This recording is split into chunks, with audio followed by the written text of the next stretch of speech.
L'emploi, c'est ce qui permet à un homme, à une femme d'être libre. Et nous voyons que nous avons un chiffre qui est un chiffre de 19%, 71 000 personnes qui s'inscrivent à Pôle emploi à la recherche d'un emploi. Mais en fait, il y a ce que l'on appelle le halo de 41 000 chercheurs, demandeurs d'emploi. Et vous voyez, notre pays est sinistré par le chômage. Et c'est pour cela que notre programme, il est bien sûr lié à l'emploi. Aujourd'hui, nous traversons une crise sanitaire que nous n'avons pas vue depuis très longtemps, puisque on a une population qui a été confinée. Et nous avons la crise Covid. On connaît la crise Covid. La France n'a pas pu faire son vaccin. C'est terrible qu'un pays comme la France, le pays de Pasteur, n'ait pas pu faire son vaccin. Et nous avons l'autre crise, la dengue. Nous avions eu, entre 2005 et 2006, le chikungunya, où on a mobilisé des personnes, on a mobilisé du personnel, on a mobilisé des emplois pour venir à bout du chikungunya. On a à travailler là-dessus. On a également à travailler pour que l'économie circulaire, la souveraineté alimentaire, notre souveraineté alimentaire, eh bien, elle soit. Nous produisons entre 75 à 80% de fruits et légumes dont nous avons besoin. Ce qui semble être banal pour chaque Réunionnais. Nous avons un ananas qui est formidable. La Rolls-Royce de l'ananas Victoria. On fait son gâteau, on met dedans une gousse de vanille, qu'elle soit givrée, qu'elle soit bleue, qu'elle soit sa vanille ordinaire d'Albius. Ce sont des produits de luxe, la mangue José, etc. Mais nous ne savons pas exporter. Nous avons ici à La Réunion le Grand Port, qui est le 4e port de France, et où il y a des containers, 375 000 équivalents 20 pieds, qui repartent vides. Parce qu'ici, à La Réunion, on importe pour 5 milliards de marchandises et on exporte pour 365 millions.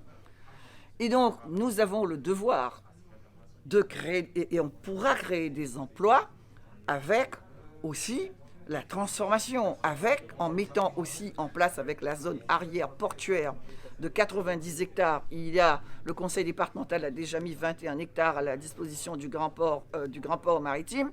Nous avons le devoir aussi de travailler avec les pays de la zone. Wilfried Bertil dit tout le temps, notre histoire elle est française, mais notre géographie est africaine, avec notre compagnie régionale maritime. Cette compagnie régionale maritime, et il y a plein, vous savez, à La Réunion, il y a des gens qui sont très pauvres, il y a des gens qui ont un peu d'argent aussi, qui veulent investir dans cette compagnie régionale maritime, il y a déjà eu des accords là-dessus, il faut lancer l'appel d'offres pour que cela se fasse. Et donc, 48 heures pour arriver jusqu'à Mayotte, le bateau, et arriver au port de La Réunion, où on transforme, on met aux normes.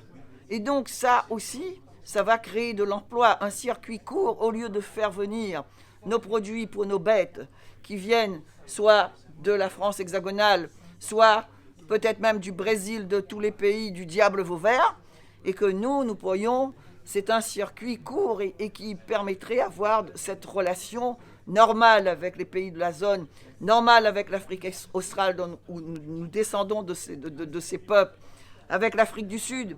On a ces deux ports, Port Elizabeth et Djobon, qui sont des ports aujourd'hui sursaturés. Mettre notre hub en place. Vous voyez, vous-même, vous avez fait des articles dans les journaux aujourd'hui où vous dites que, et j'ai vu aussi sur les marchés forains, que les produits d'importation ont renchéri. Ça coûte aujourd'hui plus cher. Alors, une compagnie régionale maritime où l'on pourrait négocier le prix de la pomme, le prix de l'orange Outspan, qu'on a exécré pendant la période de l'apartheid, mais aujourd'hui, ça nous rend bien service, où l'on pourra négocier plus, négocier mieux avec ces produits que l'on n'a pas ici. Évidemment, il y a la formation. Il faut que nous formions des jeunes réunionnais pour les besoins de la Réunion. On a, par exemple, besoin d'ingénieurs agronomes, de techniciens. On a rencontré la FRCA et ils le disent, qu'ils lancent des appels à candidature Mais il faut que nous formions ces personnes, il faut que nous formions des couvreurs, il faut que nous formions des plombiers.